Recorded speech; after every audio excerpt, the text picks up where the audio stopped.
On Vintage Motocross Q&A tonight, we take a look at one of the rarest production bikes ever made, the 1980 Honda CR125 Mugen. We'll compare it to some other bikes that they say are rare, but are they as rare as the Mugen? We're going to find out. Terry Good is my guest. Stick around.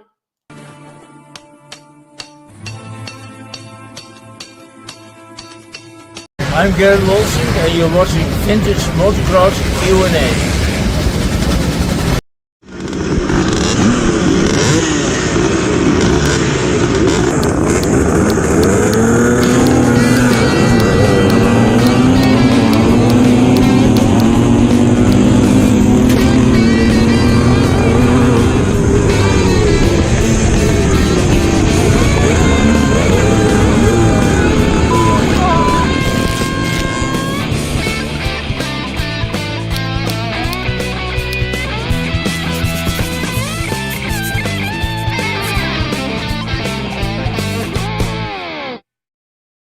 Good evening, everyone. I'm Joe Abadi. Thank you for joining me tonight on Vintage Motocross Q&A.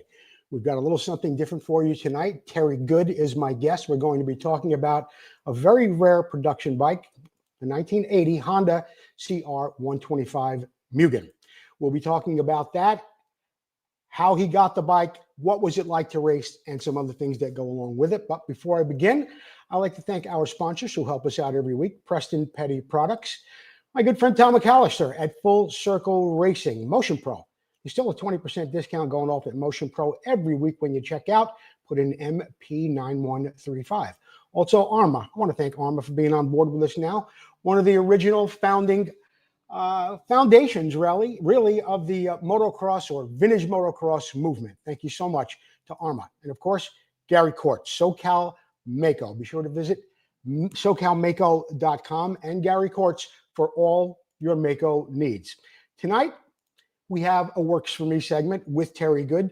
These are some of the segments that I've had on past shows with you. This one's going to be a little bit different.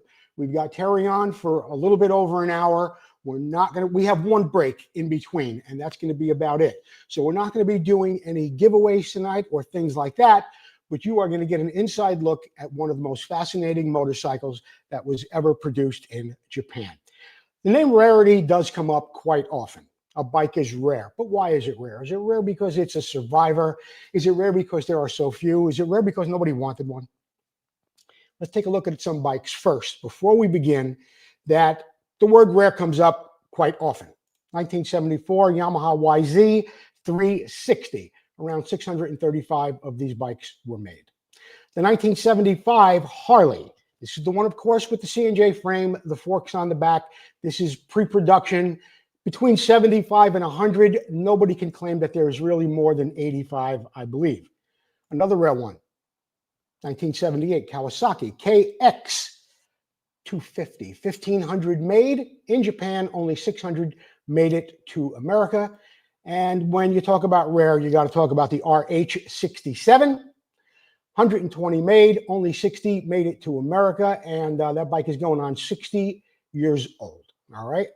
It's a bike that often will command medium five figures at the auction and during private sales as well. I sat down with Terry Good earlier this week. We thought we were just going to talk a few minutes about the Mugen. When I began to record, well, I just let him go. And I thought it would be a great show. I was going to have it as part of our regular show that we do every Wednesday. And, run it for 5 minutes or so, then direct you to the page tomorrow.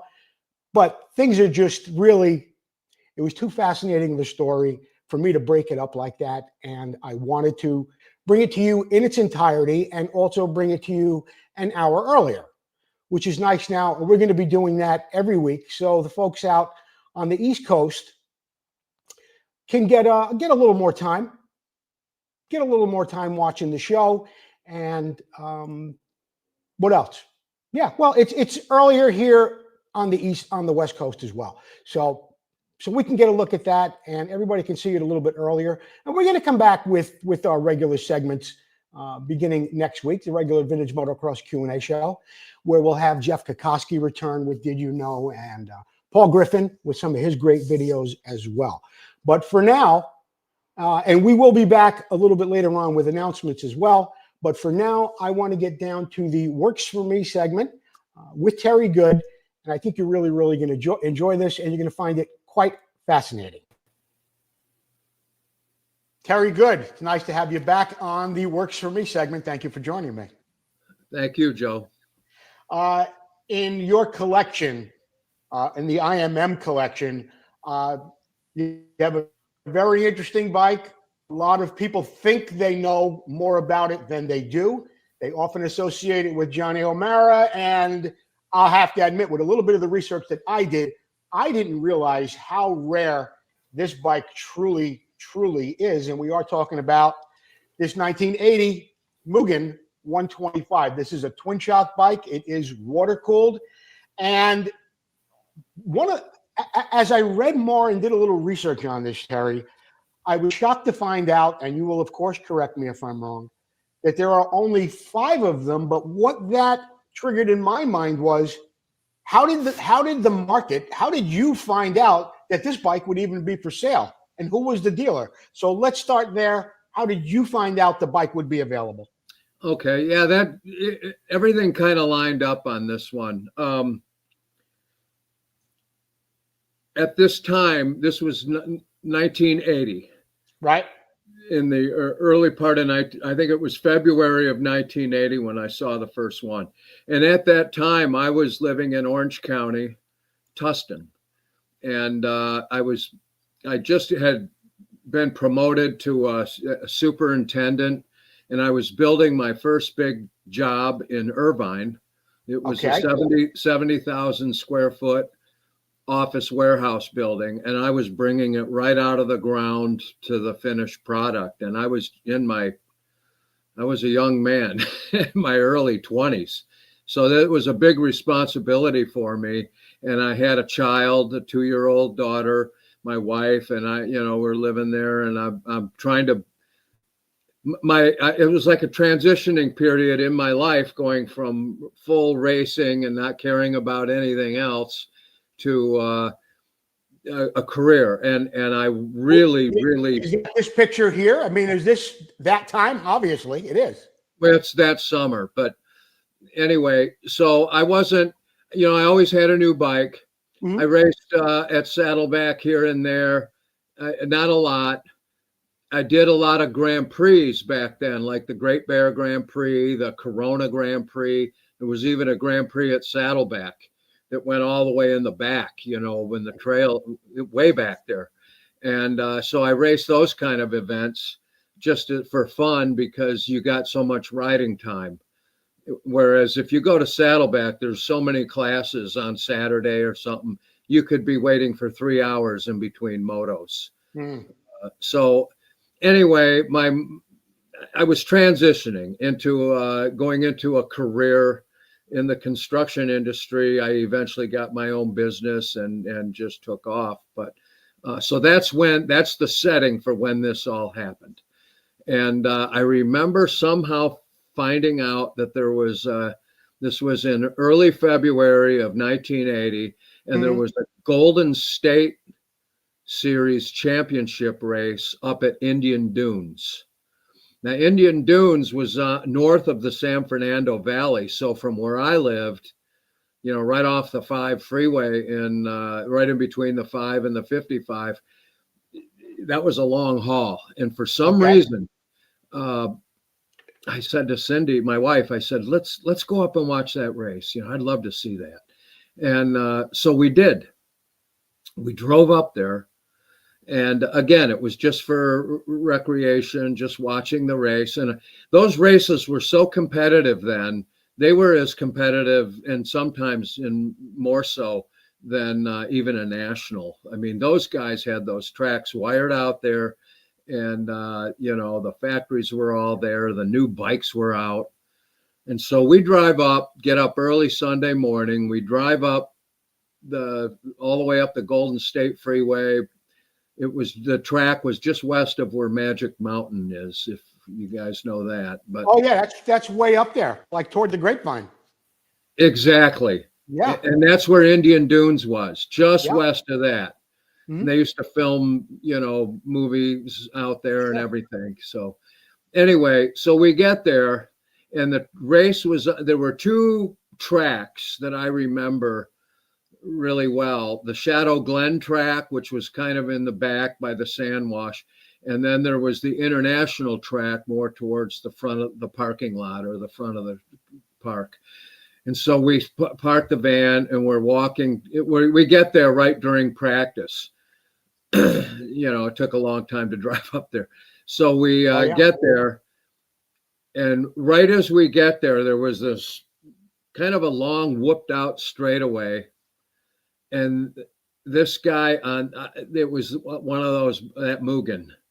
I'd never seen it. I never heard about it or anything. And he went by so fast, just hitting the tops of the whoops. And I mean, real fast. And the sound of the engine sounded different. He went by so fast, I wasn't sure what I saw. And so it ended up being Johnny O'Mara.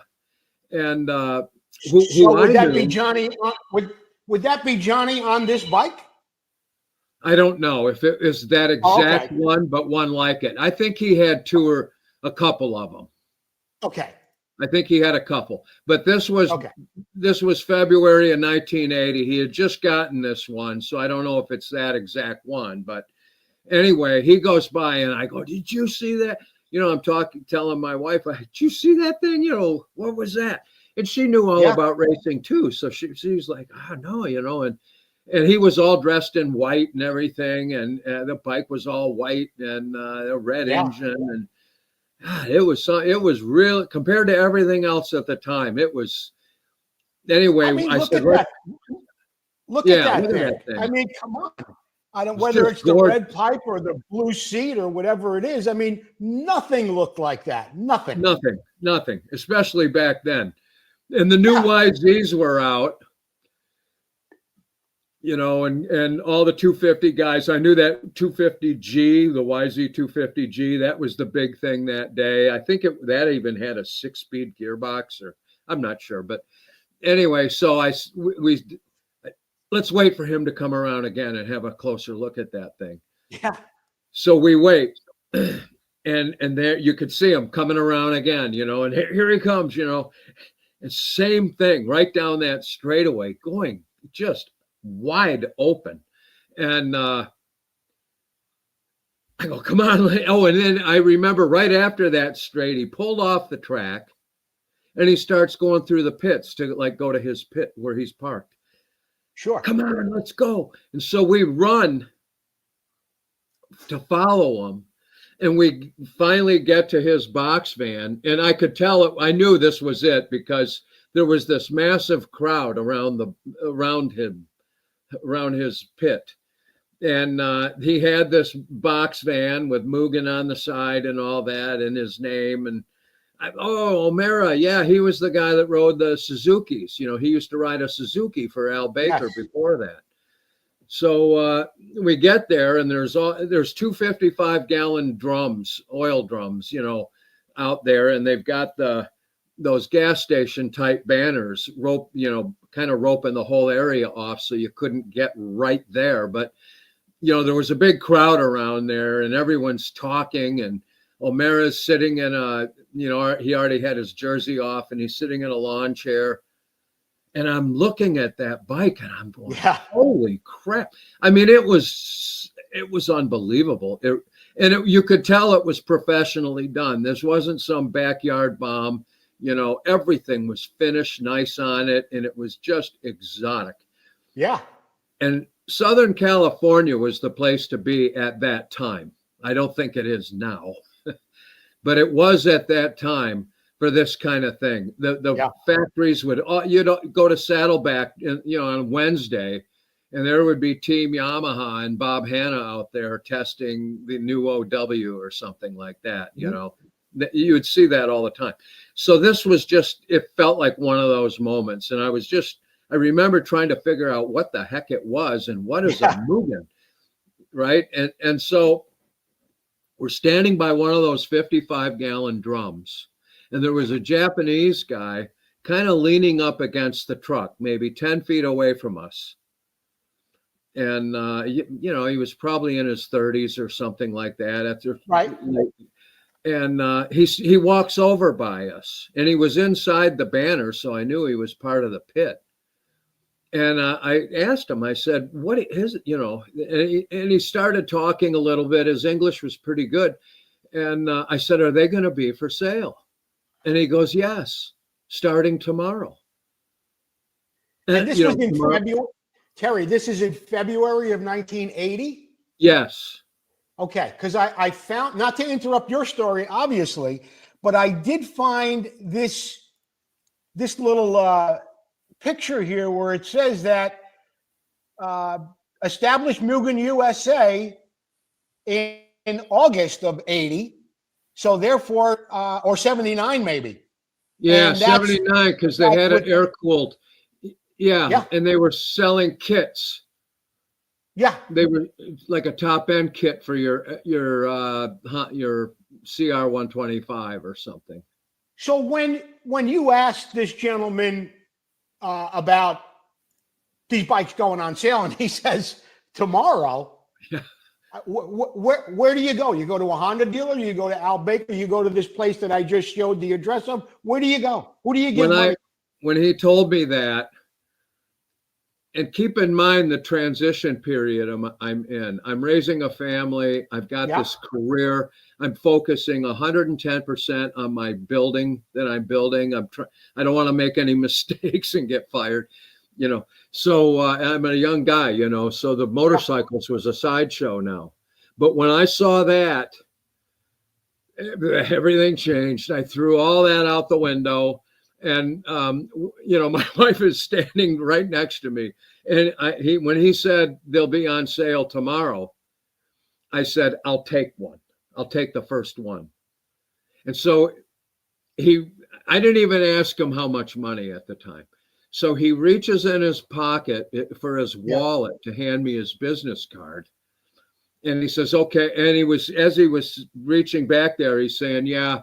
Then he starts telling me how much they are, and it was $4,000. Yeah, there's the actual receipt for the bike. This is the actual receipt for that bike when you bought it. And I have to enlarge this screen a little bit so I could see it a little clearer. Yeah, that's it. Where are we here? Look at and that. There it is, $39.95 plus California tax and everything else. And there it is, $4,234. Wow. Yeah, so I could have bought 4 YZ125Gs. Which was probably the best bike at the time, and spares. Wow. I bought one. I had one of those, and it was just under $1,000. I bought it in Huntington Beach it was on Beach Boulevard, that Yamaha shop. But anyway, so he hands me his card, his business card, and I look at it and it says Hirotashi Honda. And I was like, I was speechless. It was him. So now this is the son. This is the son of Soichiro Honda, the founder of Honda. Yes. And then it really, I thought, wow, this whole thing is magic, Yeah. And he told me, you send $1,000 in tomorrow, and you'll see the date on that invoice. I don't know when they wrote that date, but I'll bet it's February 18th, 1980. So that's, that confirms it. Yeah. So I sent that $1,000 bank check or personal money order. So it was probably, I don't know what it was, but anyway, I sent it.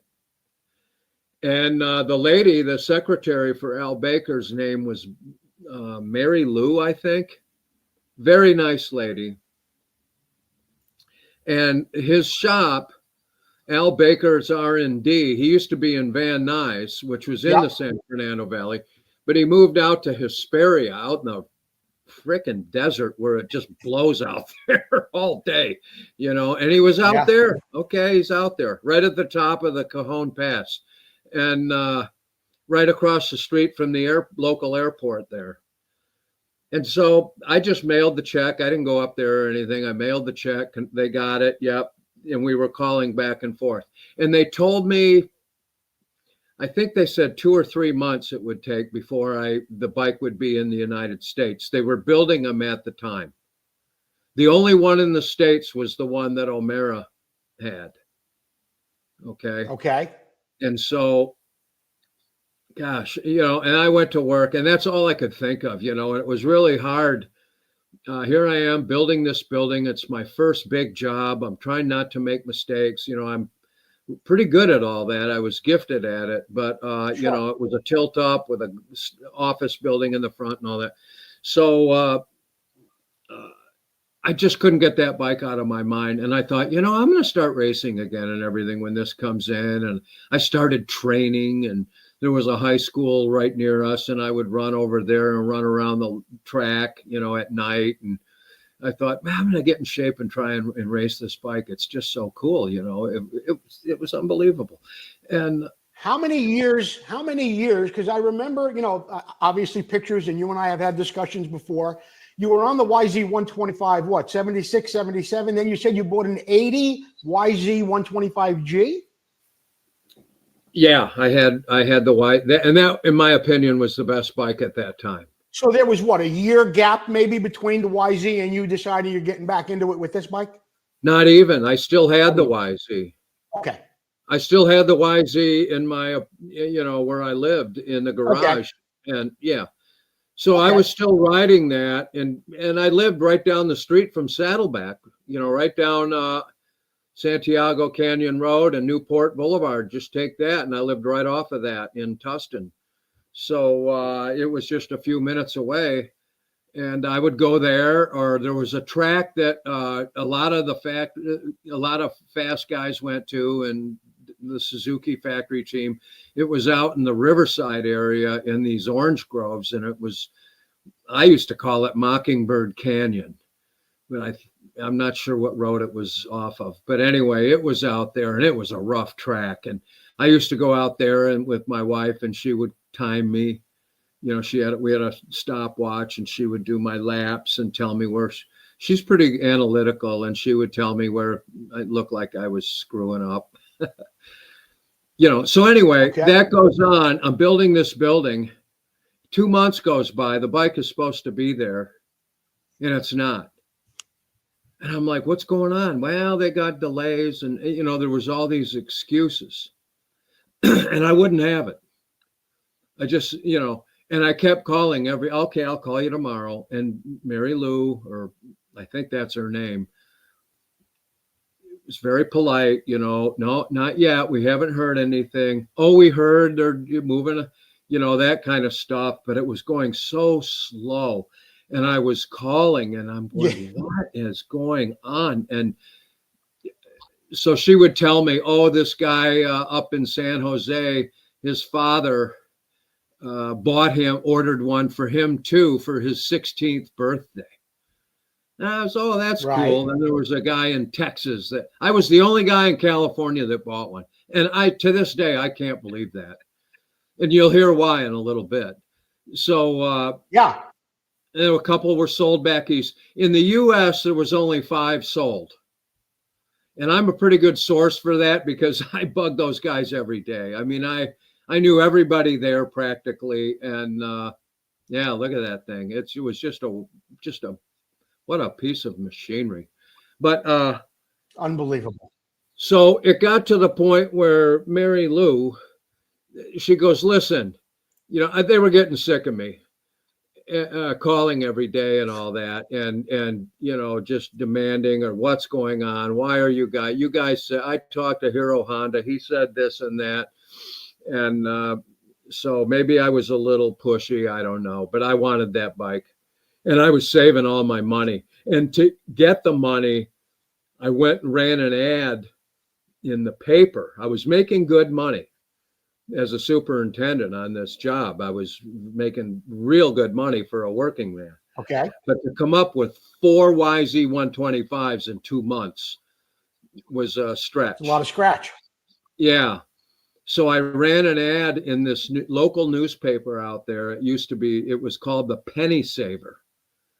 and guys would run ads in there if they had a service they wanted to do, something, painting or a handyman, or they wanted to sell a stereo or something like that. And that was the local thing. And so I ran an ad in the Penny Saver to build wood lattice patio covers that are so popular. Everyone's got one out there. And so, and the phone started ringing, and I was building these things mostly in Orange County, Irvine. And anyway, I was building those for extra money so I could save up. And again, I'm running every night at night to get in shape so I could last on this thing and all that. And I was just dreaming about it. And so anyway, probably 4 months goes by or something like that. And they had Mary Lou had just about had enough of me. And she said to me, she says, "Why don't we just give you your money back?" And I was so, that just that hit my tripwire. I go, I don't want my money. If I wanted the money, I would have kept it. I want the bike. And so it went on and on.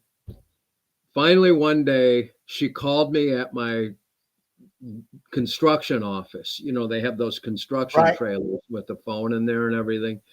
And the phone rang, and it was her. And she goes, "I've got good news. Your bike is here." Or maybe they told me it was shipped, and then it got here a couple weeks later. It was shipped on a ship to Long Beach.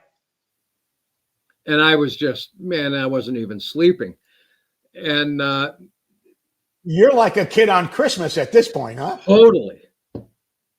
I've always been a hardware guy, in case you haven't noticed, with all the collection we have. So yeah, that's exactly right. I was like a kid at Christmas. So I was, and then she makes another call, after the bike was there in the Long Beach. She goes, the container that's containing these crates, I think there were 2 per crate. And I think they were getting 2 crates of them. And mine was the first one. So then she called and said that the container is lost in the shipyard. Oh, God. And if you've ever been there, I have been there. And I built. No, I have not, but I've been to shipyards in Newark, New Jersey. And yeah, they're massive. They're massive. There's like millions. Yeah, it's like. So when she said that, I was like, "You got to be kidding me. This can't be happening."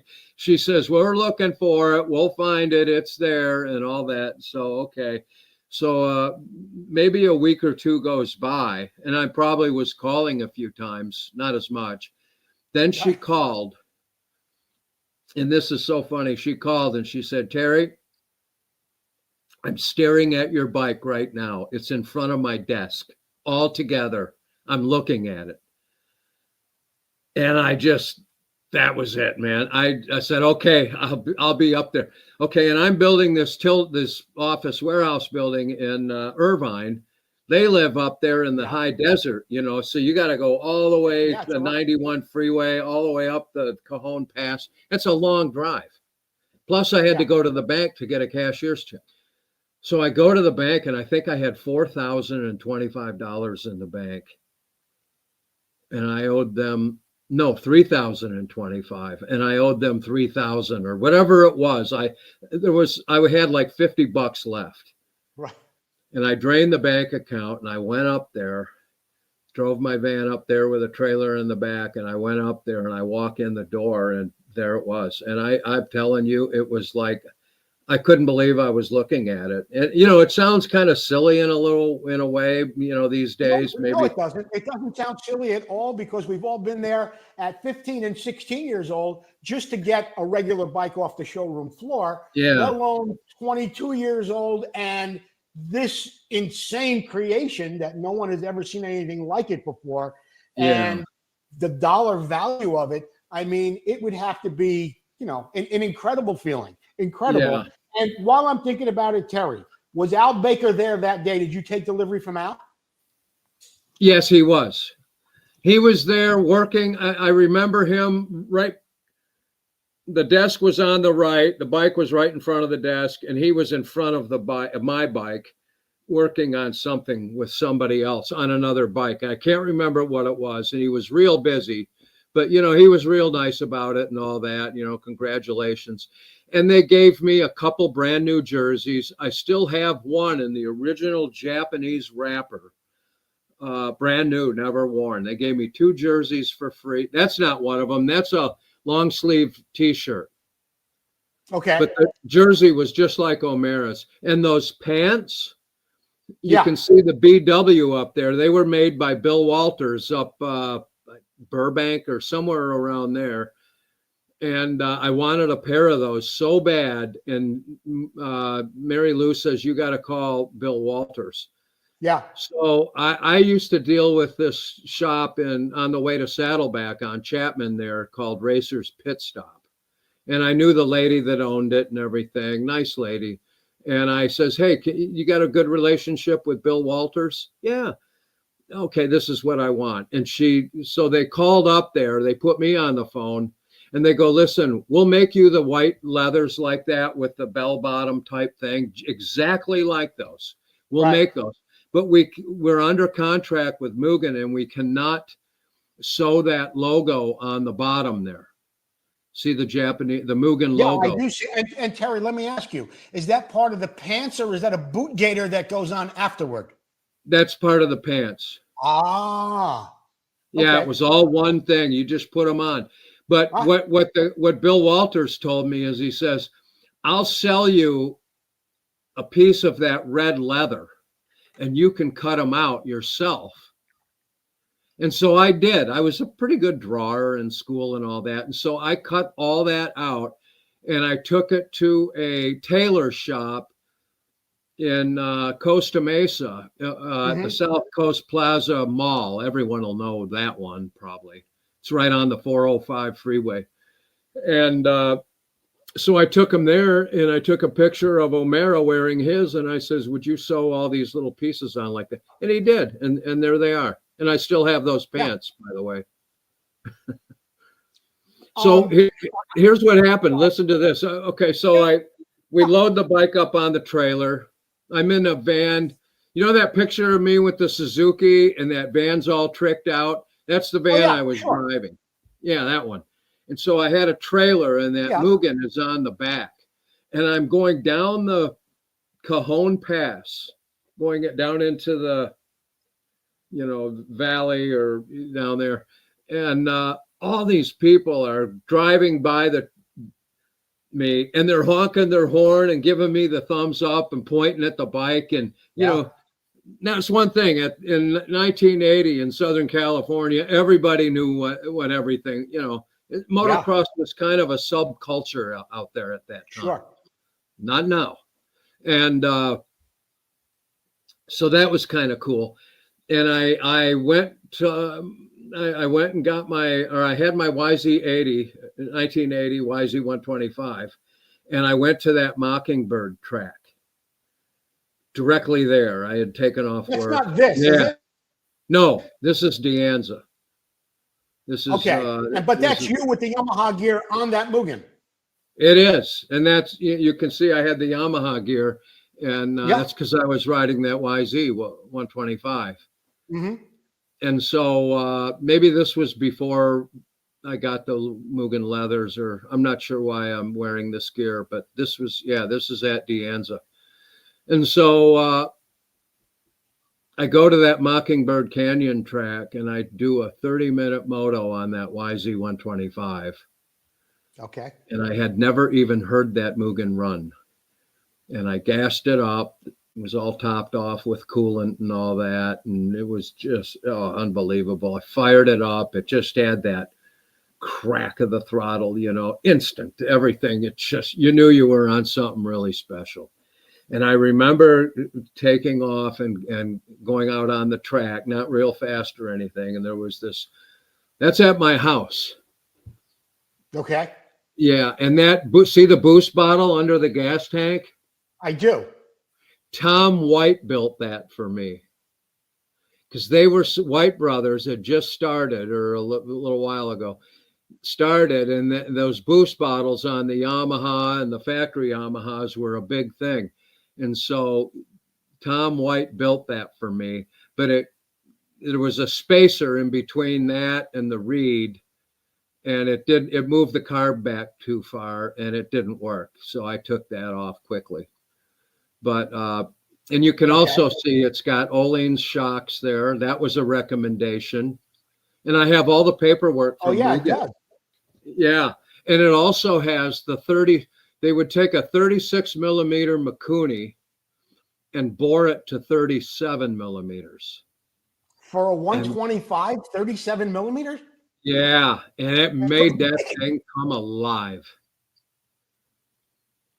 And I'll tell you the biggest well, anyway, I going around on my YZ, and then I get on that Mugen, and I remember going off the first jump and those Works 39 millimeter Showa forks. That was like landing on a bed of feathers. Yeah, like landing on air. God, I couldn't. That's when I realized, whoa. And then the other thing, and in the 90s, early 90s, I was the distributor for Mugen. Importer for the United States. On the Line Racing was, and that was my company. Yes. So Hirotashi Honda sent me a fax one day, and he said, "Hey, I'm going to Montreal to watch a Formula One race." He was designing Formula One engines. And he says, I've got a layover in Chicago. He goes, why don't we have lunch? And I was like, sure. So I went and met him there, and we went and had lunch and all that. And I brought a picture of that bike. And I says, you're not going to remember. Maybe you remember this, maybe you don't. But at Indian Dunes that day, and I told him that story, and he remembered it. And I took the picture out and showed him, and I go, I'm that guy. This is my bike. He and said that's like 10 years later, more. Yes, over this 10 was years. Probably 91 that this happened. 10 years. 10 years, 11 years. Yeah. And he said to me, and he was designing these V10 engines and, F1s, 1,000 horsepower and all that. And he told me, he said, that bike right there was the best achievement of my entire life. And then he showed me a little knob on his finger. It had like a callus there. It almost looked like a wart, but it was a callus. And he said, or one of the fingers, and he said, this is from drawing. And a lot of it was from that bike. But go back to the picture of the forks, if you can, of that bike. And I'll tell you something else he told me about it. Yeah. So one of the things I noticed about that bike compared to my YZ is it was so stable, rock solid, everything. The blue groove turns with no berm or anything like that. You could just, it was like night and day. And I asked him about that. I go, why was that chassis? Everything just was so solid. Yeah. And he said, see the frame tubes cradling the engine. See how they wrap real close. He said that's why. That's what he said. He said that otherwise there's a little flex, it may be minimal, but there's enough flex there to where you'll feel the difference. And that's why he was the guy that did that. So I thought, and there were other things he told me about it too, but it was really cool. That was something else. I wanted, of course, you to share the story about how this bike came into your life. But semi-tragically, you didn't get as much time on this bike as you wanted to. And let's get into that. I think now you told me this story, but it was a while ago. I think it does involve you driving someplace with the bike in back of your van. No, it was, I was building. It had something to do with a van. Maybe there was no bike. It was that same van. Same van. And I was building two more buildings. Right. Two 30,000 square foot buildings right on the corner of Jamboree and Barranca in Irvine. Anyone out there that lives out there will know exactly where I'm talking about. I was building two buildings there, and I had a big crew. And you know, a lot of responsibility, but I had to drive something for the Carpenters Union in downtown Los Angeles. Okay. And I had to go there during working hours. So I lined up my guys and I took that van and I headed north towards LA. And I was on the 5 freeway, the Golden State Freeway, and I was right around Paramount or Downey, and I was in the fast lane. And there's no shoulder on the road there on the left side. There's just a guardrail. And I come over this hill and it's just stopped. And I really had to grab the brakes to not hit anything. And I did. And my natural reaction is to look behind you to make sure that guy isn't going to hit you. Sure. And I looked behind me and it was a semi truck and he wasn't even slowing down. And I took my hands over my head and I put my feet up on the steering wheel to brace for impact. This guy was barreling in and he hit me without even touching his brakes. And my van looked like an accordion. All the windows blew out. My seat broke in half. I ended up in the back on top of the glass. There was a bed couch in the back there. And the tire iron went through the plywood, through a 1/2-inch sheet of plywood, like a spear. And I just, I was, you know, I had a massive whiplash type injury even by bracing myself.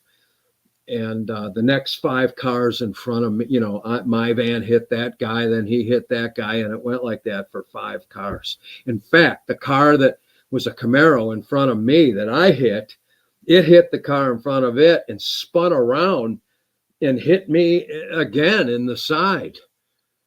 And it's a miracle you weren't killed. I mean, that's some serious impact.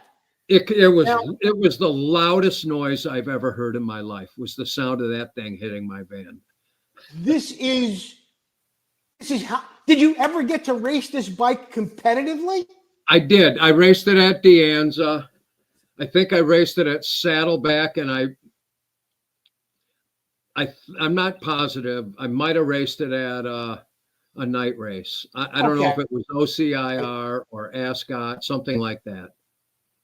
So this would be what, spring of 80? Spring of 1980? Spring, summer. Well, I didn't get the bike till I think July or August of 80. So it would have been in that area. So it might have been fall of 80 when the traffic accident happened. Or September. Or September. Could be. Yeah, September. Are you hospitalized at that point? Oh yeah, I was taken to the hospital. It was a horrible thing. And so I'm I don't know what hospital, but I was emergency in there, and I came out with a neck brace. I couldn't work. I was running all this, and I remember my boss telling me, he goes, "I don't care if you're laying on your back in the truck or the car, you know, I want you there running those jobs." And because it was the recession. There was a recession kind of setting in the construction industry, and so, and they were laying guys off left and right, and he was bidding these jobs, just to get them to keep everyone going, cash flow going. And so they were tight. And I was really good at pushing the guys and getting the job done. And our jobs were laser straight. We didn't fool around. And so I did. I laid out there like, and did that. So technically, Terry, wouldn't this bike really be the first bike, although it wasn't purchased for the IMM, isn't this the first bike in the IMM, really? No, Bob Hanna's 19. It's okay. I know what one you mean, and I didn't realize that you were collecting bikes before this one. Yeah. Okay, if we can go over that. Why not? Why not? I mean, it's a great story. I know you. You peeked out one of your friend's back door, asked about what that bike was, and then bought it. Yeah, well, what it was is a friend of mine, a great friend of mine, Glenn Appling. He lived in Santa Ana, and when I first went to California, that family, I was living in my van. I was homeless. I was the first homeless guy out there. So they took me in their house and treated me like their son, and all the CMC, and they fed me. It was unbelievable. Nicest people ever. And so now it's 1977, that was in 75. So 77, Glenn says, hey, there's a AMA national championship road race out at Riverside Raceway. You want to go to it? And I go, yeah, sure. So Cindy and I went with him. And Glenn was old enough to be my dad. He was an elderly guy. He was a Marine. He retired Marine, and he lived in Santa Ana there. And nicest family ever. And so we went out to Riverside Raceway and Kenny Roberts, and I watched all that and him wheelie down the whole straightaway and everything, and it was really cool. And we're leaving. The race is over, and we're going home, and you get on the 60 freeway there, and he says, "Hey, do you mind if we stop by a friend of mine's house here?" I was like, "Yeah, I don't care, sure." So it was off of Box Springs Canyon Road. That's the main kind of a road out there, exit right near the old racetrack. And so we pull in there, and it's this guy named Ron Crandall. Now, Ron Crandall ran Corona Raceway. He ran it. And then all those Grand Prix that I raced at and all that, he was the guy in charge of all of that. And so it was him. And then later he was like, remember Butch Lee in the AMA back then? Well, sure. Ron Crandall was the Butch Lee of the AMA. He kind of ran everything for a while. So this was the first time I met Ron Crandall, and we go in the house, shake hands and all that. We're standing in the kitchen, and I look out in the backyard, and he's got a detached garage back there. It's an old town in Riverside. It's right back by where Malcolm Smith's warehouse was. Okay. So I'm looking at that bike. It's probably 50, 60 feet away from where I'm standing in the house. I look and I go, "What is that?" I go, "Is that a factory Yamaha?" It was white, it had the pipe on the right side, and it's just trick looking thing, And he goes, "Yeah." I was like, "You're kidding." I go, "Do you mind if I go out and look at it?" And he goes, "No, go ahead." So Cindy stays in the house, Glenn and Crandall's and all that. And I go out in the backyard, and I'm just squatting down by this bike for probably 30 minutes. Titanium Kickstarter, all the bolts, billet triple clamps, the sand cast, just. Sure. And I just couldn't believe it. And I go, "Where did you get this thing?" And I went back in, I asked him, I go, "Where did you get that?" And he goes, "The guy down, a friend of mine, Terry Tyernan, is the president of Yamaha. Mm-hmm. I know his son now, but he's since passed away." And he goes, "I bought it from him." I go, "Wow." I go, and he goes, "That's Gertrude." And I go, "Gertrude?" And he goes, "Yeah, that's what we named her." And we take her out to Glamis, these, not Glamis, Dumont Dunes. Yeah. Out towards Las Vegas. They, those sand dunes out there, they take it out, put a paddle tire, and he lets this kid race it at Corona. And I'm like, "You gotta be kidding me." I go, would you be interested in selling this?" And he goes, "Nah." And I go, "Well, boy, I'd sure be interested in buying it." That was the first one. And I really didn't know what something like that, I knew they were very expensive to build, and I didn't know, but so that was an early Bob Hanna 250 or 125? 250. And was that Pierre's bike before Bob's? Yes, it was the bike that it had a 400 long stroke engine in it first. And that's the one that he won the 1974 Trans Am race at Saddleback. Okay. That bike. And that's the one that he commissioned Profab, Pete Wilkins, to build that frame in the Trans Am series. So, and then when Bob Hanna, that's another story. You ought to get him on here one day. For him, When he got fired from Suzuki, Yeah. he called Pete Schick. Pete And, Schick, yeah. yeah, the team manager at Yamaha, Yeah. right from the Suzuki, right in front of it. He didn't have a way to get home. And he called Yamaha and he goes, hey, there's $1,000 purse race at, Valley Cycle Park. It was months, they used to call it that. Months, too. yeah. Yeah, out there. So he's, yeah, I need a 125 and a 250. I'd like to make, $1,000 purse. I'd like to make some money. So Pete says, yeah, come on in here. I'll line you up with 2 bikes. And he gives him Bruce McDougall's 1975 factory Yamaha 125, which was built by Kel Carruthers, the road race guy. Kenny. And then he gives him this, they put a 250 engine in this Cars Maker's bike, an OW12, and they give him that. And he goes and wins all the motos out there at Valley Cycle Park. First time he ever rode them. And he told me, he goes, that 250 was so light and so fast. And I've ridden it too. It's just ridiculous. And so he went and won everything with those bikes. And then he finds out there's a big regional race out at this place called Bumblebee or something like that near Phoenix.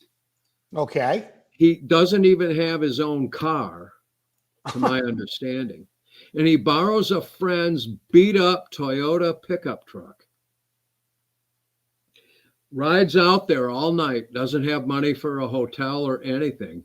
He sleeps in the front of the pickup truck. You know those Toyota mini trucks? Oh, yeah, a little cramped, wouldn't it be? It's like ridiculous inside. So he's in one of those and he's sleeping at the gate in the truck. They wake him up.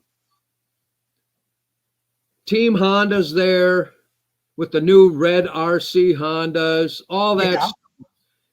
It's for points for the Nationals or something, AMA points, something like that. And he went out there and he cleaned up in that with Gertrude. Unbelievable. Unbelievable. And I've got pictures of him that day doing that.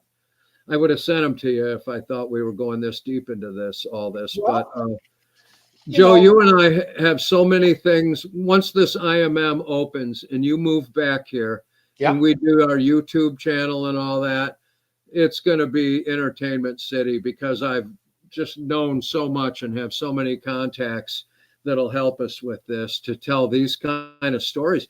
And frankly, it just leaves you on the edge of your seat. It's so fascinating.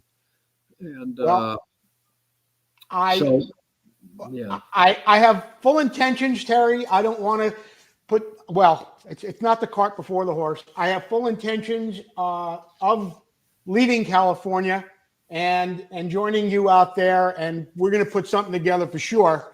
And I know a lot of the bikes and things are already in the building, but I don't want to right now get too far away from the story that we're telling here because it's very, very interesting. And a lot of history has been covered about the Hannah bike and how things have gone with this Mugen. And we haven't even, we're going close to an hour and I don't care. I'll go another hour, but we haven't even talked about the bike yet, Yeah. So what I wanted to do was first things first, they built only 5 of these, and you said you kind of have an idea of where some of them are? Or well, there were more than 5 built, but 5 were sold in the United States, and only 5. Okay. And here's where I don't believe the stupidity of it, because for me, my wife used to do my lap times, and my lap times were, I can't remember exactly, but I'm guessing between 6 and 10 seconds a lap faster. Whoa. On a track like Saddleback. Add that up on a Saturday Saddleback when they did 12 laps. Yeah.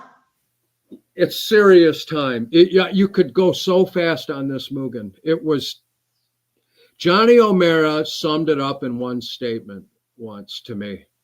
He said, for me, when I tried that Mugen W1, it was like driving a Formula One car compared to anything else. Yeah.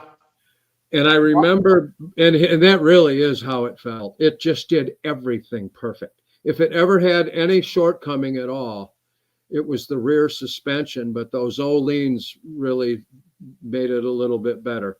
I have a slide here, Terry, because as you know, American motocross guys at our age back there in the early 80s, we all remember, of course, the Johnny O victory at Mid-Ohio on that bike. Right. But that bike had a lot of success in Europe too. And I think I have something here. I don't know if you could see it as well as I can. Mugen ME 125 won the Finland 125 World GP. Johnny O'Mara won the 125 US Grand Prix. And it also in April captured second place at a world champion at a GP in Belgium. Okay. That's saying something. Yeah. So this bike had phenomenal success outside of America as well. The bike was just unbelievable. And Johnny told me once. Johnny told me once that 1980 white Mugen was better than his 81 RC 125. I can absolutely believe it, and which leads to the question. I mean, you went down there with your $4,000 and you got one, but as phenomenal as this bike was, I don't know how every fast privateer who probably spent thousands of dollars getting a practice bike and 2 other bikes, or if sponsored by anybody, they had to give up 3 bikes that were ready for a scrapyard after it was done. How did they not go out and buy this bike?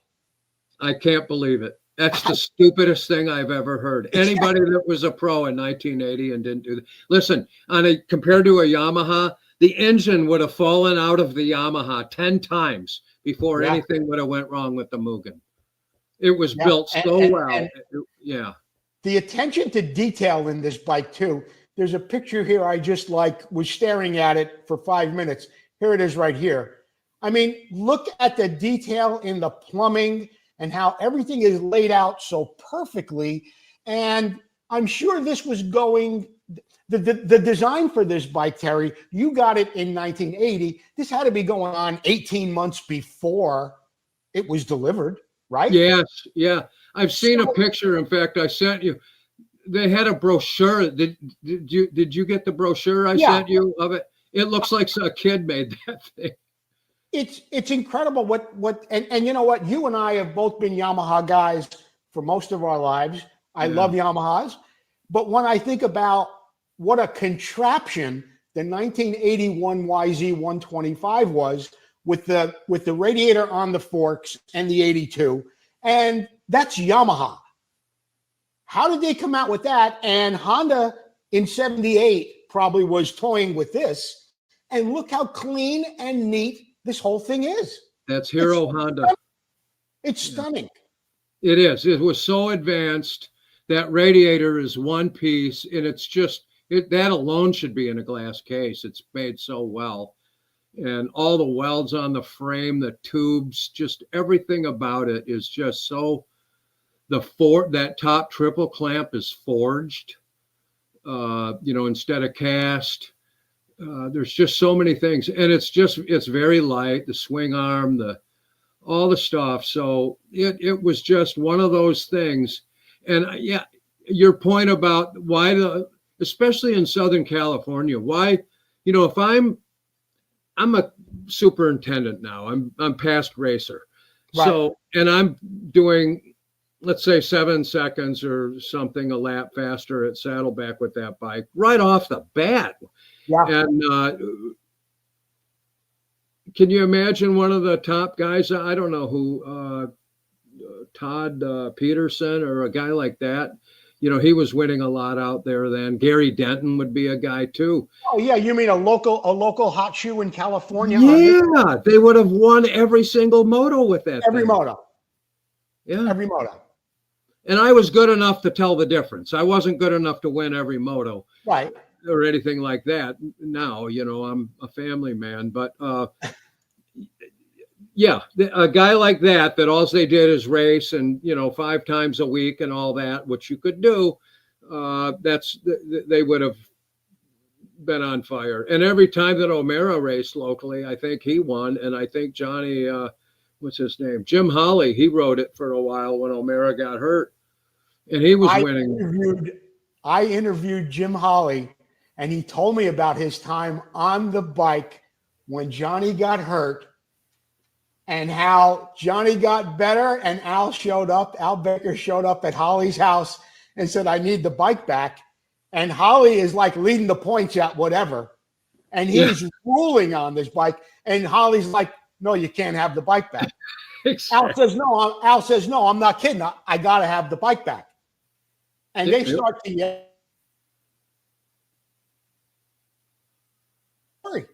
And he's like, no, Al, I'm not effing around. I'll lay you out right here in the driveway. And they get into a confrontation, and Holly pops him. It's unbelievable. And Jimmy tells the story. I have it on video, just like this. Anyway, here's what we're going to do, Terry, because I'm old and I drank a lot of water. We're going to run a commercial. Okay. Yeah. Okay. For a minute, and then we'll be right back with more Terry Good and more on the Mugen. We'll be right back. I'm going to go too. I got to use the washroom. Okay.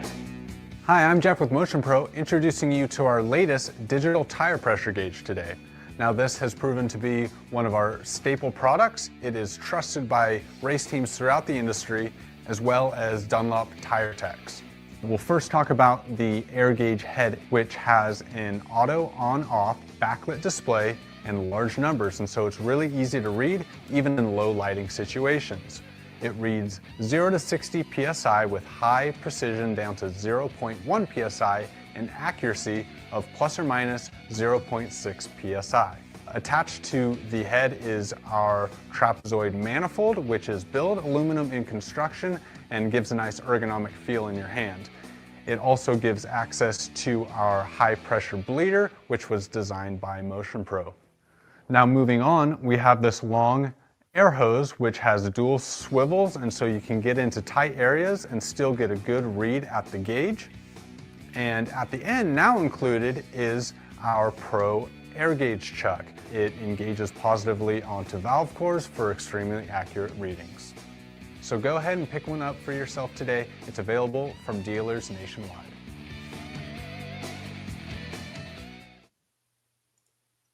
All right, we're back and we're talking with Terry Good about the 1980 Mugen 125. We did take a little break. We're running a commercial, and it's been an interesting hour with Terry, talking just about the process of actually getting the bike and how long he had to wait, how much the bike was. It was over $4,000, and how just he saw it at a track, and took him in, and we all been there. You have a bike, gives you incredible inspiration. You have to have it, and you're going to do whatever you can to make that happen. So we just took a little break. Terry will be back with us in a minute. And in the meantime, Terry was telling us a little bit about these pants that he had made special from Bill Walters. And Bill couldn't actually make the pants themselves with the red letters, but he was able to sell Terry the leather. Terry was able to cut that out and put them on there because Bill Walters was under contract to Mugen at that time. What else are we talking about? Oh, just all sorts of neat things about Honda himself meeting Terry and talking about the bike and how it handled and how he designed the frame. And when Terry does get back in just a minute, we're going to be talking more about the Mugen and some of the questions that I have here. We've been on for about almost an hour already, and we haven't really got to what the bike itself, we talked about a lot of stuff, Terry, but, and really, I'm looking at my list of questions here. We almost covered everything, but there's a few things that I'm sure people have thought about. I know I thought about it, and I know you'll be able to tell me more about it too. This is the 1980. We know you have it in your possession. Mm-hmm. I want to get into how original the bike is, but a quick question about this. This is the 81? Yes. Does the IMM have one of these too? I think you do. Yeah, that one right there. I took that photo. I lifted this photo from Motocross Action. In fact, it's got your name. It's got your name right there. Yeah. Why now, with as few bikes that were sold, the white bike in 80, how did the price double for 81? And they said they were like $8,000 if you wanted one. They were, and I was going to buy one. So when let me just bring up one more thing about this one, the white one. Yeah, sure. One of the standout features of that, I was a better 125 rider than anything else, and I was good at shifting and the clutch, all that. I was, the whole idea in the 125 class is momentum. You never want to lose momentum, right? So whatever it takes to keep it. And there are many times with the standard 125s where you'll get into a situation where there'll be a straightaway and a corner coming up that you're going to have to brake hard for. Yeah. And you're revving the bike out, but you have to upshift and downshift really quick before the corner. And if you don't do that, then the power band goes flat. And so with that Mugen, so you'd be going down this straightaway, upshift from third to fourth, back to third real quick, and then just hit the berm and go. With that bike right there, the first time I was at De Anza, that time that I'm wearing the Yamaha gear there, I think it was that time, they had a uphill in the back of the track. After this, there was a big uphill in the back, and at the top, it was if you hit it, went up it fast enough, it was like going off of a jump. Right. And so I railed that berm on the bottom with the Mugen, probably third gear. I can't remember exactly, but something like that. And went up that hill, just screaming up it like a 250. The bike, when I got to the top, it landed, on the back wheel. It was like a jump. It landed on the back wheel, and the front end didn't come down for probably a couple 100 feet or something like that. It just kept powering. And I was so impressed with that. And then that was one of those situations where you would shift up to fourth and then back down to third on the Yamaha. Yeah. But with the Mugen, it has what they call over rev, where you could just leave it pinned in third and it won't fall flat. It keeps screaming and pulling. And that's what that motor was so good at, was that. And 125, that is probably one of the most key things, in my experience anyway, or the way I rode them, was to have that over rev. And that bike came like that. And then when you put that 37 millimeter carb on it, holy cow. It really came alive. You were never lacking power anywhere. And we're going to talk more about the white bike, but I wanted to talk about this just briefly in my questions. 81, they're barely selling any 1980s. There's only 5 of them. They're $4,000 a piece. It's an astronomical amount of money. Honda says we're going to make another one in 81, single shock, but it's going to be $8,000. Did Al Baker have any of these? Were any of them sold in America?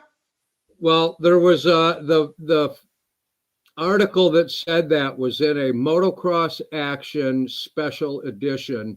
Yeah. For just I think it was Motocross 125 or something like that. And they just had one page or one thing on it, and they showed a picture of that one of those. And they said that this one is going to be double, or and they weren't going to be bringing any into the country. And so when I read that just incentivized me more. I didn't have $8,000 then. Right.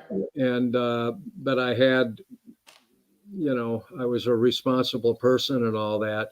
I told him, if I can come up with the money, will you bring one in for me? And he goes, yes. So I was trying to think of how to come up with the money. And the only thing that's a lot of money. And the only thing I could come up with was, I owned a house, is to go to the bank and see if they'll loan me the money. I'm in my early 20s, and I was just too wet behind the ears, and I shouldn't have. So I went to the bank and sat down with a guy about getting an $8,000 loan, and he goes, "What? And the van costs that." Yeah. He goes, "What do you want the money for?" I go, "A dirt bike." And he goes, "Get out of here. The door's over there." Yeah. So that ended that. Now, this particular one here originally came from Japan. Okay. And there's some special features on this one. I think it was a team bike. There's not a lot of time on it. It's all original. The frame isn't painted or anything. It's the original Bridgestone M22 and M23 tires. Yeah. It's a pretty low time bike, and I got it. It came from Japan, and then it was sold to a lawyer, Jim's, in Philadelphia, I think. And then I bought it from him. And so now I got one. How did you buy that bike, Terry? I can't remember. Not long. 2 years, maybe 3 years. Okay. Yeah, but it's original. I think maybe Chris May resprayed the tank, and I don't think he did anything else to it. Other than that, even the wear marks on the cases are all original. You bring up an interesting question by what you're saying there. All the bodywork on the bikes, especially the white bike, all the bodywork is fiberglass. That's right. Not the fenders, though. Are the fenders fiberglass too? The front one's the Preston Petty Tony D. Yep. The back one is a poly. I don't know what it is. I think it's kind of brittle-ish plastic. That's the original one. It's kind of yellowing, but that's a vacuum formed fender. Now that tank. But this other stuff, I mean, the shrouds, this amazing tank. Yeah. You could see the side panel here. You could see the sunlight through it. Yep. On the other side. That's fiberglass.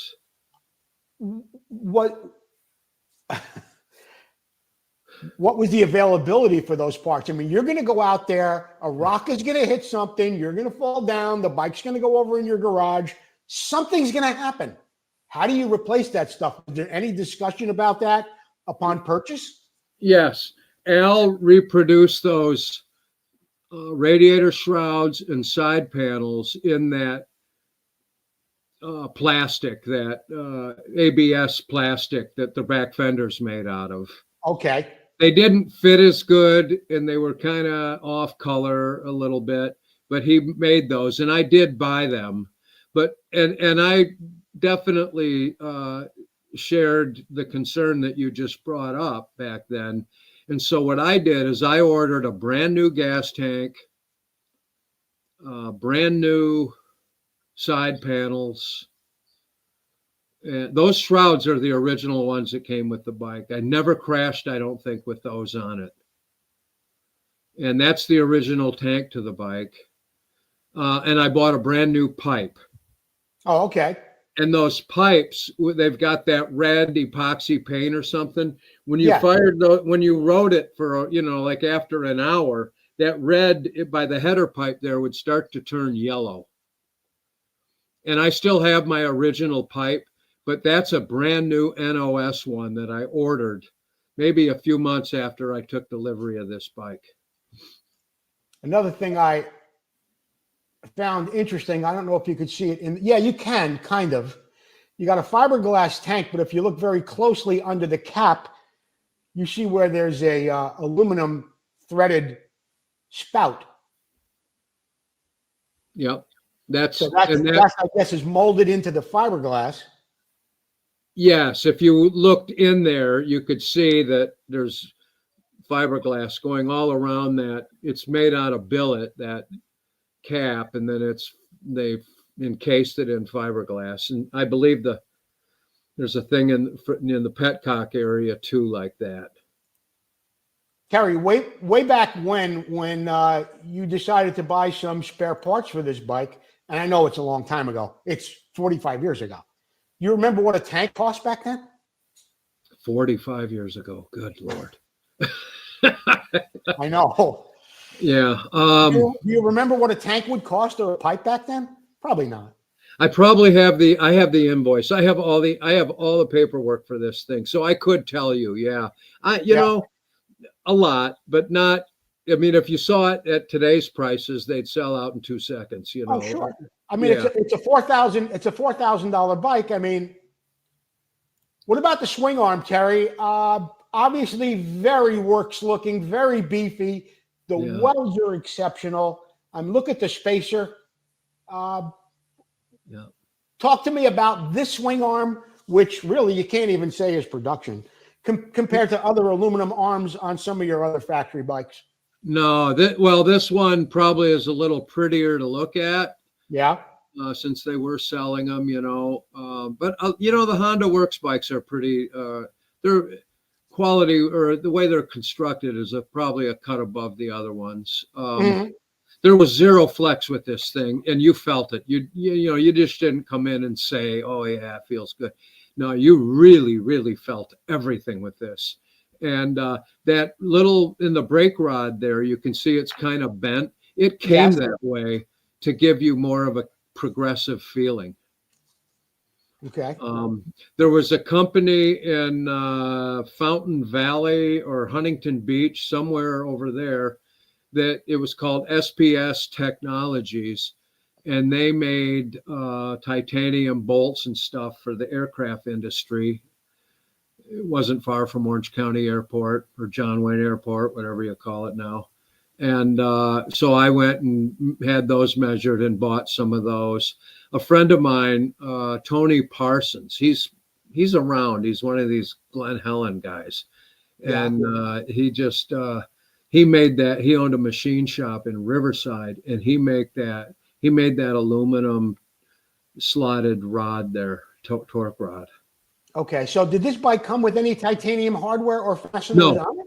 No, none. Okay. It was, and I still have all the original bolts. And when I took the bolt out of the handlebar, okay, top right, you know, and I put masking tape around the original bolt and wrote on it. And I still have that little box with all those bolts.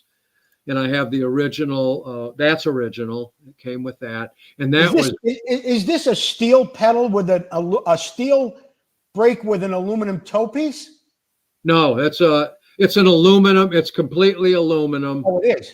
Cut out probably with a bandsaw or something. And then they welded that little toe piece on there. Oh, yeah, I can see the weld there now. Yeah. Yeah.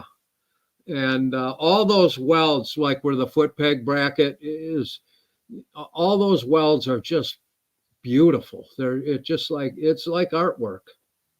Is this bottom end anything like a production bottom end from 82, 81, 82? 80. It would be a complete production bottom end, gearbox and crankshaft and ignition. I don't know about the ignition. No, the 1980 was an air cooled, last of the air cooled. Yeah, but I thought you said the bottom end of it. That's what I mean, the bottom end. Yeah. Oh, so it's an 80 bottom end with the water pump on the clutch cover and. That's right. Okay. That when you take that clutch cover, you'll see there's a little part there in the front of the clutch cover that comes off. Well, that impeller is right behind that. Yeah. Mm-hmm. And then I had, when I bought that OW, Bob Hanna's OW, it came with a bunch of spares, and it had a spare OW25 engine that was Bob's. And I took the screws off of that. You can see those slot screws holding the clutch case on. Oh, on this picture? Yeah. Yes. I put those on. It's just, it looks cool. Okay. The shocks on the back of this bike, you said you did switch to Öhlins because that was recommended at the time. Yeah.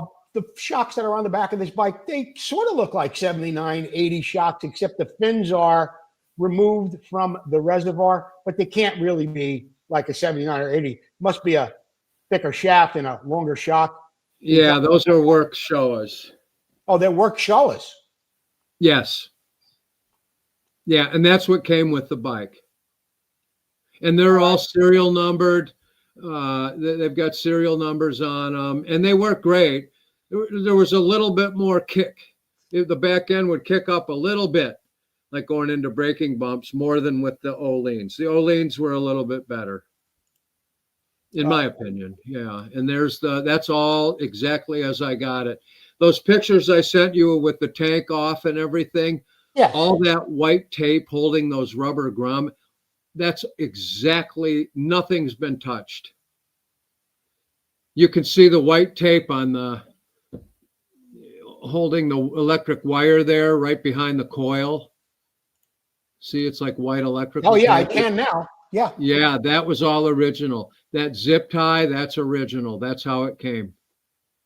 The wear mark where you can see, that's how low of time it has on it. See where the wear mark is there, where the paint kind of rubbed? I do. And you know what? People are probably wondering, and we haven't even really discussed that yet, that this bike is not restored. No, not one drop of paint on it. That's it. That's it. I'm sure that's the only one in the world like that. I don't think there's even one in Japan like that. And in this picture, which this is another one that got me staring at it for a while, the right side of the radiator is bigger than the left side, hence the shroud is a little wider on top. Boy, I don't know. I didn't notice that. I'm not sure about that. Okay, maybe it's just the angle of the picture. It might be the angle of the picture. Okay. But you can see those titanium the handlebar bolts where, those are those SPS ones. And then that big chrome nut there at the steering stem, that's original. That bike was so unbelievable. It felt, man, when you just sit on it, you can tell it's not like, and then sit on a Honda or something like that. Oh yeah. It's not even there. That's what they gave me. This is hard to see, but what I'm going to do for people who are watching this now, I'm going to post these pictures and this as well as a photo on the Vintage Motocross Q&A group, and then you'll be able to really see what the specs are here. And it seemed to me that the bore and stroke were very similar to a stock bike. I think it is. I think it is. And said it put out 27 horsepower at 11,000 RPM. Whatever it was a lot. Yeah, I mean that is a lot because they couldn't even get 76s or 77s anywhere near that at that time. Yeah. 27 horsepower. There's a lot of other cool stuff here that even the gear ratios, what kind of plug to use, and other cool info like that. Another note, look at that picture again. Put that brochure, if you can, up again. This one? Now, the bottom picture there, it's hard to see it, but the initial design of the impeller, the water pump, was different than it is. It was completely different. And it looks like it's got a flat plate like an OW had. Yeah, it's kind of like that. And then they changed it to the one like mine. Okay. So these pictures you see, and you can see the Japanese writing on the seat. I forget the guy, number 22. He passed away recently, that guy, but that probably was his bike and the prototype, the first one. And boy, I'll tell you, they really had something when it's beautiful to look at. Everyone raves about it. The Mugens almost have a cult following. These guys are fanatics about this. And but it was really, really that special at the time. And like I say, when I look back on it now, and guys were sponsored by different companies and shops, God, just buy the bike. You'll win every race. Yeah. guaranteed. It was that good. And like, Johnny O'Mara summed it up when he said it was like driving a Formula One car compared to anything else. And there's nothing more responsive. Yeah, it had to be just about the closest thing to cheating you could do. I mean, there's just nothing else like it. No. And so you bought the Hannah, you had this, you bought the Hannah bike. So those were the first two? Yeah, I bought the Hannah one in 78. It took me about a year to talk that guy out of it. Okay. And then you got this. So I got this in 1980. And then I got, into my business. Then I got my contractor's license, and I was building shopping centers and medical centers, restaurants out in Palm Springs. I built a few custom homes in Newport Beach. And then I found the wild and woolly world of commodity trading. While we're, boy, I'll tell you, it feels like we've been talking for a half hour. It's going on an hour and 20 minutes, but that's okay. Okay.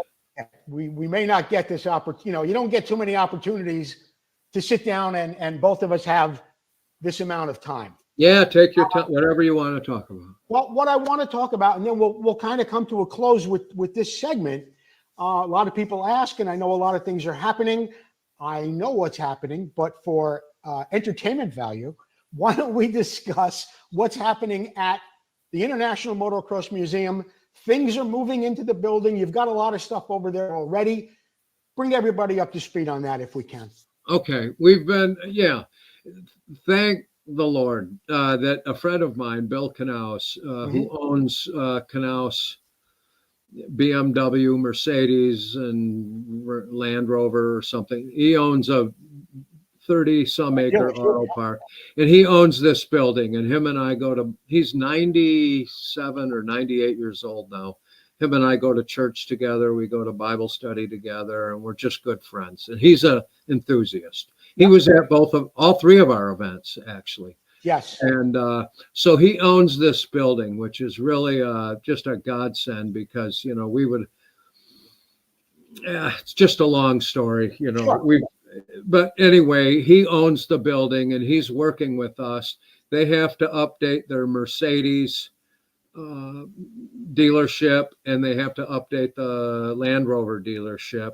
And they're going to move. Right now they're running the Sprinter van, Mercedes Sprinters, out of our museum building, and we're leasing a portion of it now, and we're moving the bikes over there into storage. I've been doing the heavy lifting on this financially, just to be quite frank. At one point in all of this, I said, listen, I'm going to put in another $100,000 for expenses. And if that runs out, I don't know what to tell you guys.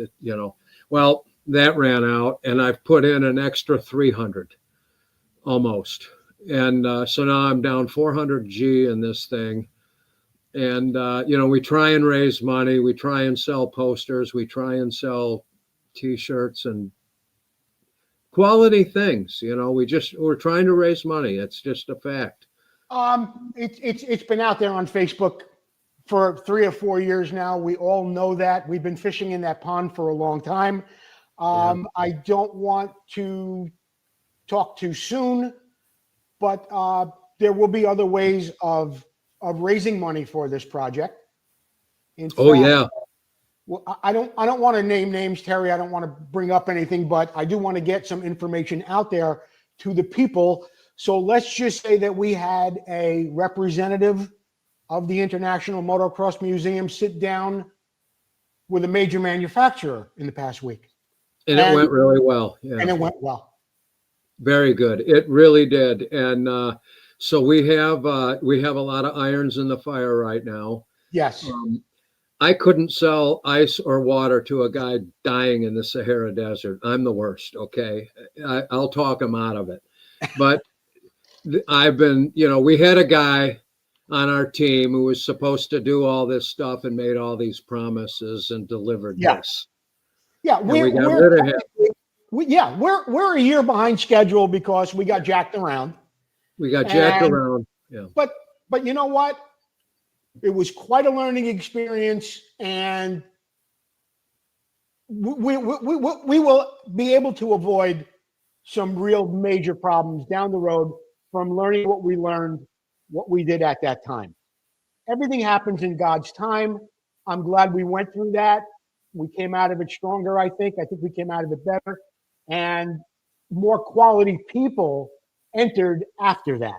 Yes, that is a fact. And the interesting thing about it is there's so many different dynamics of the building location came to light that we never thought of before. We spent, me and you and Bob McNamara, spent hours, hundreds of hours working on spreadsheets, working on a budget.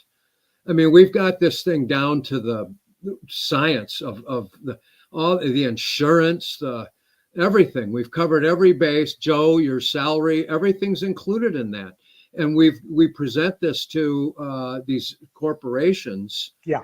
And they're starting to now see, and an interesting thing about the location of the building is it's on a main highway in between Chicago, about 35 miles north of Chicago, and Milwaukee. Yes. It's right on the highway, and it's just down the street from the Great Lakes Naval Base that churns out about 40,000 sailors a year. And these are young guys that come from all over the country. They go through boot camp there. There's nothing to do up there except go in a bar and get drunk or come to there just isn't. And we've got that museum there. And we have, you know this, Joe, we have a shuttle service planned going from the museum to the base, back and forth. And also another thing that I haven't mentioned is BMW has some program. You know, Bill owns the BMW dealership. Yes. Well, they have some program for these sailors to get discounts. So there's all kinds of things. And on top of all that, there's a restaurant. It used to be called the Highland House. Now, I remember when I was living in Tustin, waiting for my Mugen, reading like Cycle World magazine, and there would be a Kawasaki street bike ad in there. And they're talking about this restaurant near Chicago where 1,000 or 1,500 motorcycles gather every Sunday. And this was back in the 70s. It's been going on for 50 or 60 years. It's still going on. And it's right across the street, called the Full Moon Restaurant now, across the street from the museum. People, Terry, they have no idea the amount of time. I mean, forget the money you spent on the collection. They have no idea what it took to put this all together, and the storage and the research and the building, all the way down to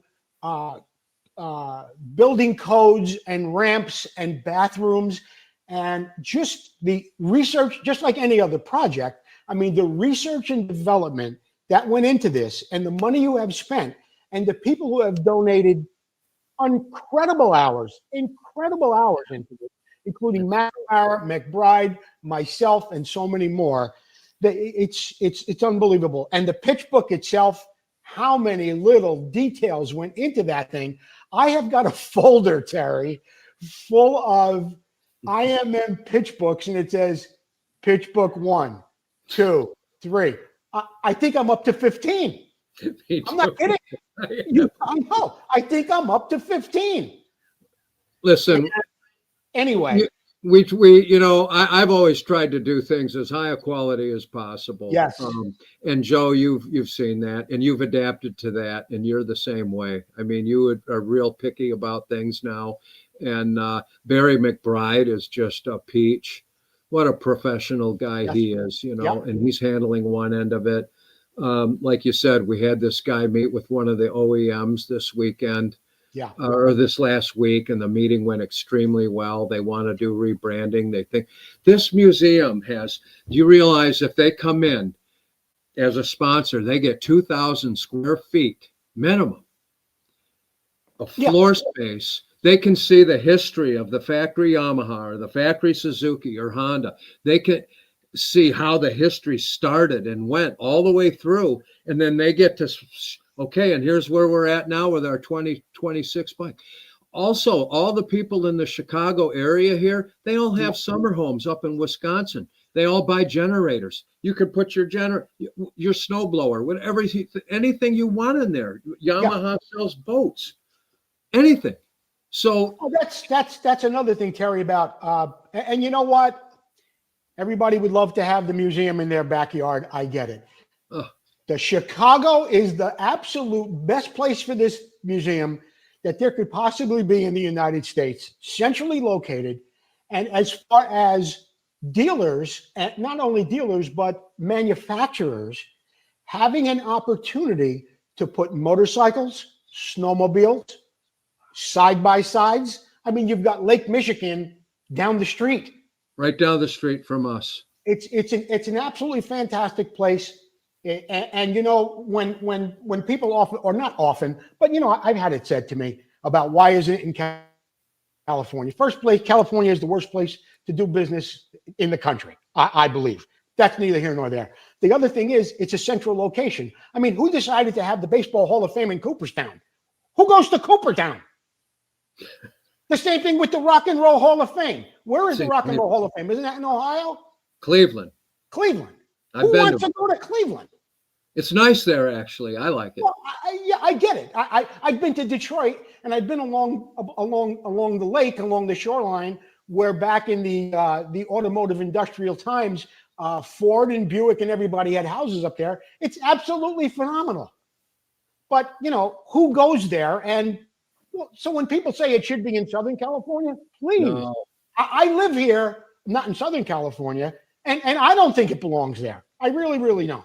You know, those guys let the libs come in there and just totally destroy the place. They gave it all away to, you know, Little Saigon. That used to be Garden Grove. I mean, come on, you guys. Saddleback. Every time I go out there, I always drive over to Saddleback. That was like sacred ground to me. Yes. And I stand there on, what is it, Santiago Canyon Road, and I look. It's like it never happened. Yeah. Everything's gone. You go down Harbor Boulevard to see where Orange County Cycle was. I can't even tell what building it was. It's everything's gone. They let the whole place go, and we're supposed to come out there. Nah, no, not gonna happen. Look, you know, and you know what, Terry? They're your bikes. It's your baby. Yeah. I would want it close to where I live too. And wherever that may be, that's where I would want my museum to be. And I think it's a great location. A great location. And let's not forget, the airport, people coming from Europe, you know, it's convenient for them too. So, yeah. All right. What else do we have here? We talked a blue streak about this amazing bike that you have. We learned that it was the second bike you ever purchased. You paid $4,000 for it, which was a whole lot of change back in 1980 with a young bride and a baby. Was this picture taken in your backyard? Yeah.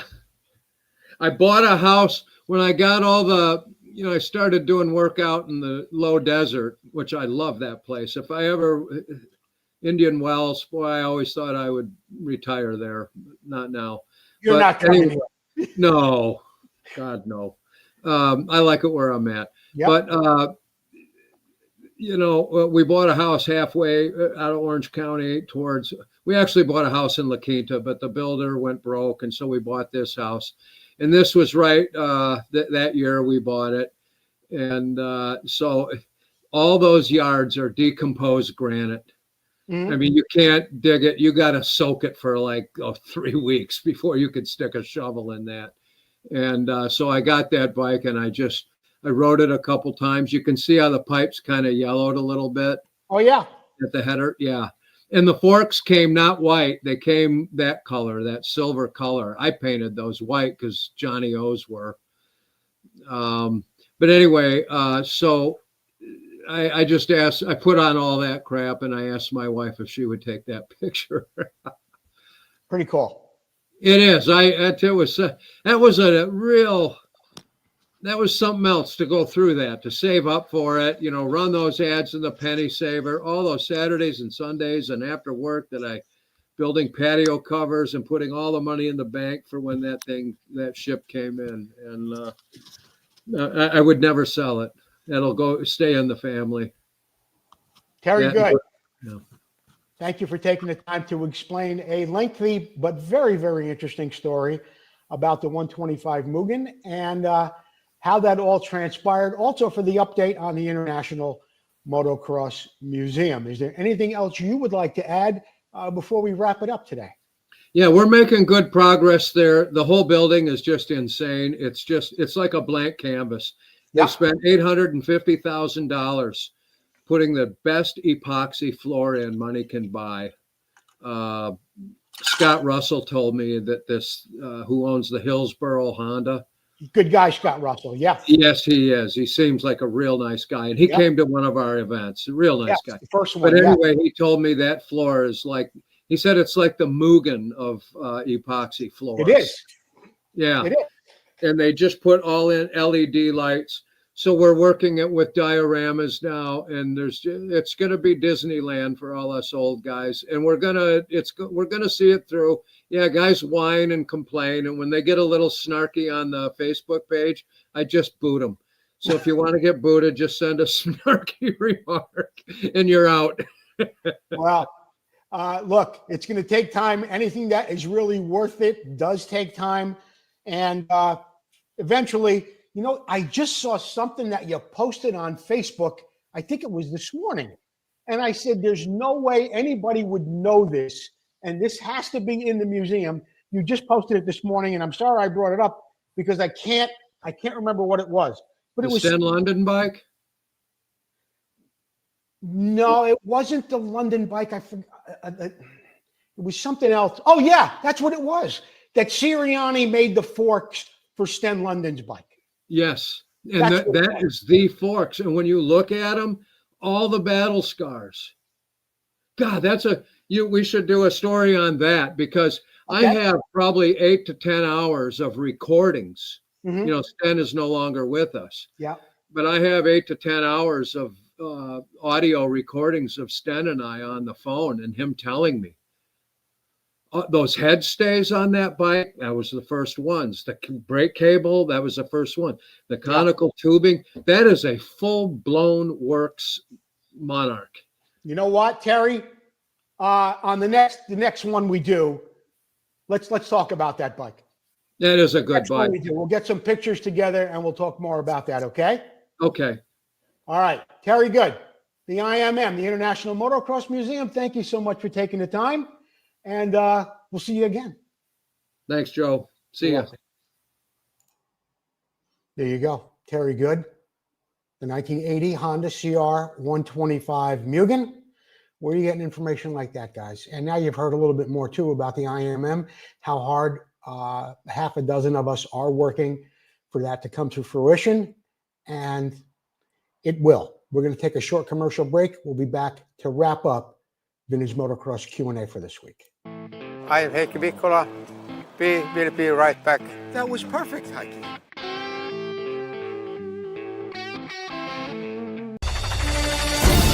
Motocross struck America, coming from Europe like a lightning bolt, striking the hearts and minds of people all across the country and the world.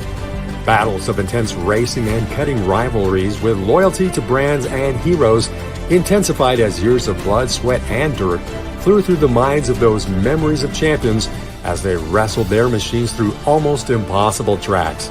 But where are those past champions? And where are their bikes? Terry Good, an ex-pro motocross racer, has made it his life mission to honor these heroes and the bikes they rode to stardom.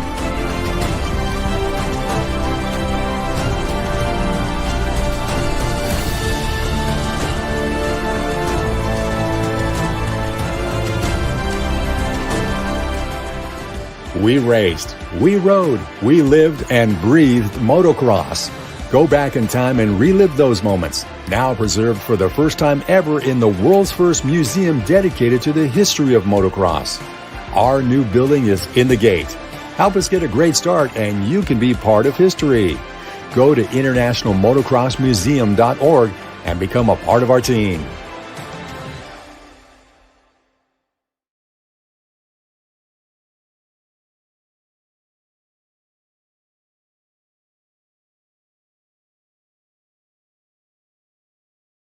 The International Motocross Museum is a not-for-profit 501c3 organization. Be sure to visit them online at the internationalmotocrossmuseum.org. I wanted to thank Legends and Heroes Tour. See here right behind me? Legends and Heroes. They are now a supporter of the show, and we put their logo up there. Thank you.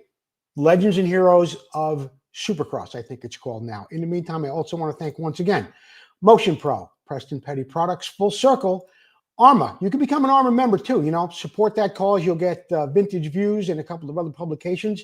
And if you mention or you go there and sign up and you mention Vintage Motocross Q&A, you get a little bit of a discount. Thank you, Gary Quartz and SoCal Mako. Be sure to visit them online too at socalmako.com. And that really wraps it up for this week's Vintage Motocross Q&A. I hope you enjoyed the Terry Good interview. I thoroughly enjoyed doing it.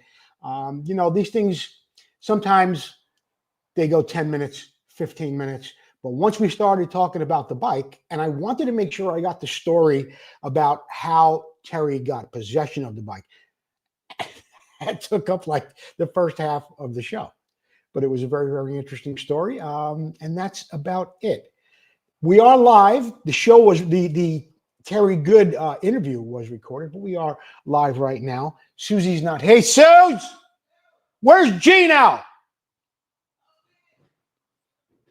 I know you like to see Gino. So we are live. Come on, Gene.